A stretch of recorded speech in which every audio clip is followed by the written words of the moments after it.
আসসালামু আলাইকুম। খড় দিয়ে ঘাস ছাড়া কি ছাগল পালন করা পসিবল? 100% পসিবল। যেটার প্রমাণ আমি নিজে। খড় খাওয়ালে কি ছাগল অতিরিক্ত শুকিয়ে যায়? মোটেই নয়। যদি আপনার দানাদার মিক্সার ঠিক থাকে, ছাগল কোনোভাবে শুকাবে না। ছাগল মোটা তাজা এত সুন্দরভাবে হয় যে খড় দিয়ে, যেটা আপনি না করলে হয়তো বুঝতে পারবেন না। তবে হ্যাঁ, ব্রিডিং খামারের জন্য ঘাস অনেক বেশি গুরুত্বপূর্ণ। যারা ব্রিডিং খামার করতেছেন, আমি তাদেরকে খড় দিয়ে পালন করার জন্য সাজেস্ট করব না। আর যারা মোটা তাজা নিয়ে কাজ করতেছেন, আপনার ওই ফেটে নিয়ে কাজ করতেছেন, তাদের উদ্দেশ্যে বলতেছি, আপনারা যদি গরু ছাগল মোটা তাজা করতে চান, সেক্ষেত্রে খড় দিয়ে আপনারা এই কাজটা খুব সুন্দরভাবে করতে পারবেন। আর অতিরিক্ত চাপ নেওয়ার কোনো দরকার নাই। অনেকে হয়তো বলতে পারেন যে খড় তো কিনতে হয়। আসলে দেখেন, আপনি যদি কাঁচা ঘাস কিনেনও, ওটা আবার কেটে আনতে আপনার একজন মানুষ লাগবে। দিন শেষে যদি আপনি হিসাব করেন, ঘাস দিয়ে ছাগল পালন করার চাইতে মোটা তাজা করার ক্ষেত্রে খড় দিয়ে পালন করলে আপনার খরচ অনেকটা কম হবে।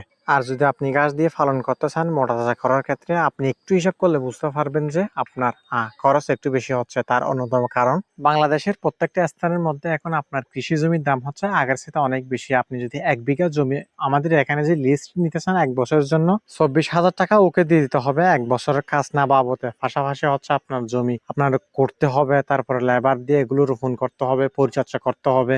জায়গা যদি দূর হয়, আপনি যদি কাজ করতে না পারেন, আবার লেবার দিয়ে ওখান থেকে আনতে হবে। সবকিছু মিলিয়ে খুবই একটা ঝামেলার কাজ।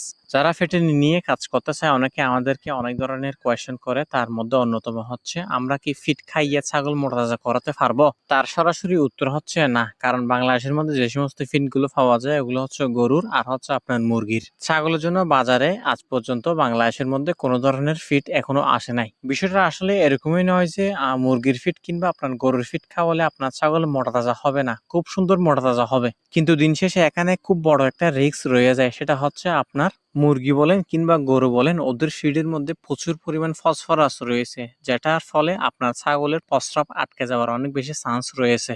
অতিমাত্রা যদি আপনারা আপনাদের ছাগলকে ফিড খাওয়ান, এই সমস্ত ফিড গুলো দেখবেন যে আপনাদের ছাগলের প্রস্রাব নালীর মধ্যে পাথর জমে যাচ্ছে, প্রস্রাব আটকে গিয়ে অনেক সময় মারা যায়। দ্বিতীয় নম্বর যে সমস্যাটা আপনাকে প্রতিনিয়ত ফেস করতে হবে, যদি আপনি দীর্ঘদিন খাওয়ান, দেখবেন যে ছাগলের প্রচুর আপনার ওই হজমের সমস্যা হচ্ছে। একটা সময়ের পর দেখা যায় যে ছাগল অনেকটা হচ্ছে আপনার ওই খাওয়া দাওয়া বন্ধ করে দেয়। আপনি এত মোটা টাকা খরচ করে ফিড খাওয়াইয়ে যে স্বাস্থ্যটা তৈরি করছেন, ওটা দেখবেন যে কয়েকদিনের পর হাওয়া হয়ে যাবে। সেজন্য এগুলো না খাওয়াটাই হচ্ছে আপনার সবচেয়ে বেটার হবে। আর একটা কোয়েশ্চন, যেটা হচ্ছে, আমি তো খড় দিয়ে ছাগল পালন করি, আমার ছাগল কি কাঁচা ঘাস খায়? এটা হয়তো অনেকে মজার ছলে করেন প্রশ্নটা। আজকে আমি তাদের প্রশ্নের উত্তর দেওয়ার জন্য আমার যে জমি আছে, যেখানে আমি ধান চাষ করছি, ওইখানে ধানের মাঝখানে মাঝখানে এই সমস্ত ঘাসগুলো হয়, এগুলো আসলে আপনার ওই চাষ করতে হয় না, এমনি হয় আর কি। ওইগুলো এখান থেকে একটা একটা খুঁজে আমি আনছি, যেহেতু আমার এদিকে হচ্ছে আপনার কাঁচা ঘাস একেবারে নাই বললে চলে। যারা এই প্রশ্নটা করছেন, আমার ছাগল খড় এবং ঘাস খায় কিনা, আসলে দেখেন, আমার ছাগল খড় এবং ঘাস উভয় খায় আলহামদুলিল্লাহ। আজকে ঘাস খাওয়ানোর দৃশ্যটা দেখানো একটাই মাত্র কারণ, অনেকে মনে করে আমার ছাগল আপনার ঘাস খায় না, সেজন্য আমি খড় দিয়ে ছাগল পালন করি। আর আমি মানুষকে বলি খড় দিয়ে আপনারাও পালন করতে পারবেন। আসলে বিষয়টা মোটেই এরকম নয়। দিন শেষে একটা কথাই বলবো, আপনি যদি মোটা তাজাকরণ নিয়ে কাজ করেন, অবশ্যই আপনি খড় দিয়ে ছাগল পালন করতে পারবেন। আর যদি আপনি ব্রিডিং খামার করেন,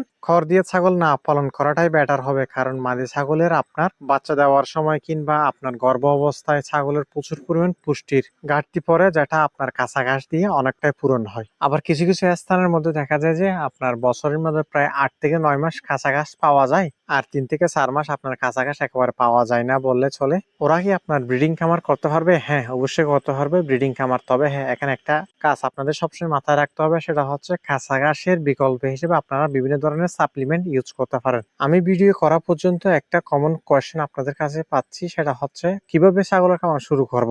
আসলে দেখেন, আপনি যদি একজন ইয়াং হন, আপনার যদি দ্বিতীয় কোনো আপনার ইনকামের সোর্স না থাকে, সেক্ষেত্রে আমি আপনাদেরকে রেকমেন্ড করব আপনারা মোটা তাজাকরণের কাজটা যদি হাতে নেন, সবচেয়ে বেটার হয়। কারণ ইয়াংরা হচ্ছে আপনার অনেকটা শিক্ষিত, তারা বুঝবে কোন কোন খাবারের মধ্যে কার্বোহাইড্রেট আছে, কোন কোন খাবারের মধ্যে প্রোটিন আছে, শর্করা আছে, ফাইবার যুক্ত খাবার, আপনার আঁশযুক্ত খাবার, এই বিষয়গুলো তারা বুঝবে যদি তাদেরকে একটু শিখিয়ে দেওয়া হয়। আশা করি বিষয়টা আপনারা বুঝছেন। সবাই ভালো থাকবেন, সুস্থ থাকবেন।